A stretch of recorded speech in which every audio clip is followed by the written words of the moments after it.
विक्रम बेताल की कहानी हम सबने सुनी है, पढ़ी है बचपन में, आप लोगों ने भी कई पढ़ी होंगी।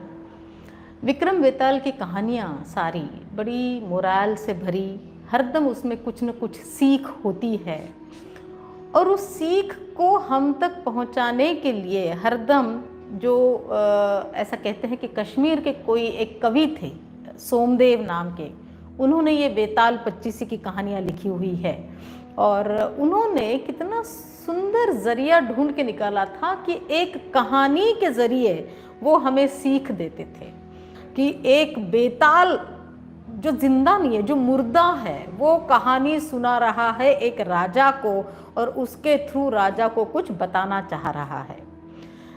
हमारी ये बेताल, विक्रम और बेताल देखते देखते, पढ़ते पढ़ते कहीं ना कहीं विक्रम और बेताल का ये रिलेशन शुरू कैसे हुआ, शायद ये पहली कहानी हम भूल गए हैं, तो आज मैं आपको वही कहानी सुनाऊंगी।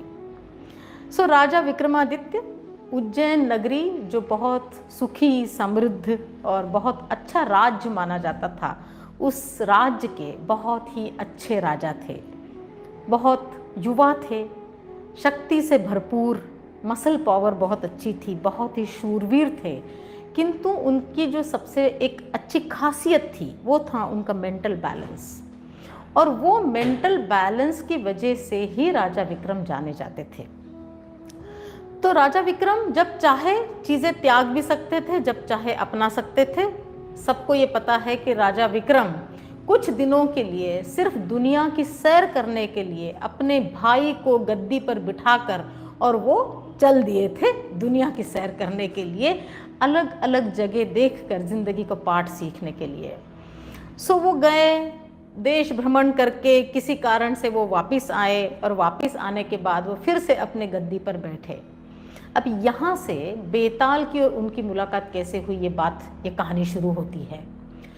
जब वो दोबारा राज्य पर बैठे, गद्दी पर बैठे, तो कोई एक साधु, एक ब्राह्मण, एक तांत्रिक उनके दरबार में रोज आता था, उनसे कुछ मदद लेता था, कुछ सवाल पूछता था और उसके बदले में रोज एक फल राजा को देकर चला जाता था। राजा वो फल अपने मंत्रियों को देते थे और कहते थे इसको संभाल के रखना। कई दिन बीत गए। एक दिन राजा वो फल अपने मंत्री को दे रहे थे और मंत्री को देते देते वो फल उनके हाथ से छूट गया। जब वो जमीन पर गिरकर फल टूटा तो उसके अंदर से एक कोई हीरा निकला, रूबी नाम का, जो लाल रंग का हीरा होता है, जिसे हिंदी में लाल ही कहते हैं, मेरा लाल जो हम नाम से बुलाते हैं, रूबी। वो एक हीरा निकला। तब राजा ने ताज्जुब से देखा और उन्होंने मंत्री को कहा कि अभी तक जो फल इस साधु ने, इस तांत्रिक ने मुझे दिए थे, वो सारे जो फल मैंने आपको दिए थे वो सारे फल लेकर आओ और उसको हम तोड़ कर देखेंगे। सारे फल तोड़े गए और सारे फलों में एक एक रूबी निकला। राजा को बहुत आश्चर्य हुआ कि ये तांत्रिक है कौन और रोज मुझे ये रूबी कौन देता, क्यों देता है। दूसरे दिन फिर से वो तांत्रिक आए और उन्होंने फिर से वो एक फल राजा को दिया। एक कोई उनसे सवाल पूछा, जवाब सही मिलने पर एक फल दिया। राजा ने कहा कि मैं ये जानना चाहता हूँ कि आप ये फल के अंदर जो रोज़ लाल छुपा कर मुझे दे रहे हैं, ये आप मुझे क्यों दे रहे हैं। उस तांत्रिक ने कहा, दो कारणों के लिए, कि एक तो ऐसा कहते हैं राजा के दरबार में कभी भी खाली हाथ नहीं जाना चाहिए। कभी भी आप अगर किसी से कोई मदद लेते हैं तो उसके बदले में आपको ज़रूर कुछ देना होता है, इसलिए भी मैं आपको फल देता हूँ और इससे भी बड़ी एक मदद मैं आपसे चाहता हूँ और उसके लिए मैं एडवांस में इसके अंदर ये रूबी डाल के आपको देता हूँ। तो विक्रमादित्य ने पूछा, ऐसी क्या मदद है। तो उन्होंने कहा कि किसी एक 14 के दिन, आप अमावस के जो पहले एक दिन आता है, उस 14 के दिन, काली 14 के दिन, आप मुझे जो शमशान भूमि आपके राज्य के बाहर है वहाँ पर आप आके मुझे मिले और मैं आपको बताऊंगा कि मैं आपको ये रूबी क्यों देता हूँ रोज़। तो राजा चले गए। जंगल बहुत भयानक था, ऐसा लिखा है सोमदेव जी ने कि बहुत वो थे, जानवर थे, खूंखार जानवर थे और कई राक्षस और कई स्पिरिट्स, कई आत्माएं वहाँ पर घूम रही थी। किंतु विक्रमादित्य जो बहुत ही शूरवीर राजा थे, वो बिना डरे जंगल में चलते गए और जो तय हुई थी उस जगह पर उस साधु से जाके मिले। साधु ने उस जंगल में उनको आधी रात मिलने के लिए इसीलिए बुलाया था क्योंकि वो देखना चाहते थे कि क्या राजा विक्रम ऐसे भूत प्रेतों से डरते हैं क्या। जंगली जानवरों से वो नहीं डरते, ये पता था, क्योंकि वो बहुत शूरवीर थे, बहुत माहिर थे अपने वीरता में, किंतु वो भूत प्रेतों से डरते हैं क्या, ये देखने के लिए तांत्रिक ने वहाँ पर बुलाया था। सो जब तांत्रिक को लगा कि हाँ राजा भूत प्रेतों से नहीं डरता है, तो राजा ने पूछा कि भाई तांत्रिक, अब बताइए कि क्या मेरा क्या काम था और ऐसा आपने मुझे क्यों बुलाया है यहाँ पर। तब तांत्रिक ने बताया कि इस शमशान के कोने में थोड़ा दूर जाकर एक पेड़ के ऊपर एक बेताल लटक रहा है और उस बेताल को तुमको मेरे पास लेकर आना है। इस काम के लिए मैं आपको रोज़ रूबी देता था और अब इस रूबी का कर्ज आपके ऊपर है और आपको उस बेताल को मेरे पास लाना ही पड़ेगा। सो आपको पता है विक्रमादित्य चले गए, उस बेताल को बार बार उन्होंने पेड़ से निकाल के लेने की, अपने कंधे पर लेने की कोशिश करी और बार बार वो बेताल भागकर फिर जाके पेड़ के ऊपर लटक जाता। जब राजा की कोशिश जारी रही तब फिर बेताल उसके कंधे पर बैठकर उनके साथ में चलने के लिए तैयार हुए, क्योंकि बेताल को पता था कि राजा उनको कहाँ पर लेकर जा रहे हैं।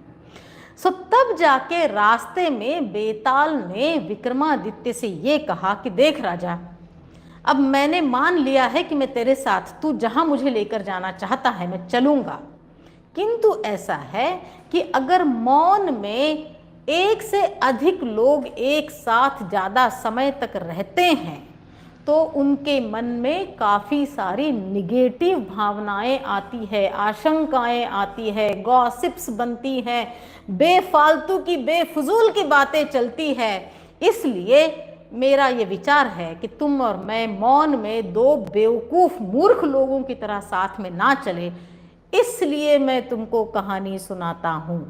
और अगर उस कहानी को सुनकर मेरे पूछे हुए प्रश्न का तुमने सही जवाब दिया तब मैं तुम्हारे साथ चलने को तैयार हूं, किंतु अगर तुमने बीच में मुंह खोला तो मैं उड़ के फिर से पेड़ के ऊपर जाऊंगा और अगर तुम जवाब नहीं दोगे तो मैं तुम्हारे सर के टुकड़े टुकड़े करूंगा। आज की कहानी मैंने आपको क्यों सुनाई, क्योंकि जब मैं ये फिर से कहानी रिवाइज कर रही थी, आपको पता है सवाल पूछने पर जो भी कहानियाँ होती हैं वो मुझे बहुत अच्छी लगती है।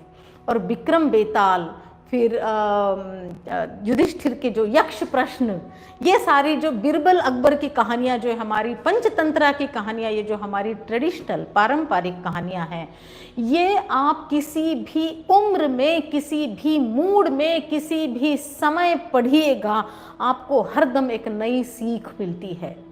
और विक्रम और बेताल का जब ये पहला चैप्टर मैं पढ़ रही तो इतने सालों के बाद पहली बार आज मुझे रियलाइज़ हुआ कि कहानी सुनाने का, सुनने या सुनाने का जो सिलसिला है, उसका एक जो क्रक्स बेताल ने विक्रमादित्य को कहा कि कभी भी जब एक से अधिक लोग साथ में मौन में या बिना किसी एजेंडा के, बिना किसी विषय के साथ में चलते हैं तो या तो वो मूर्खता भरी बातें करते हैं या तो वो गॉसिप करते हैं।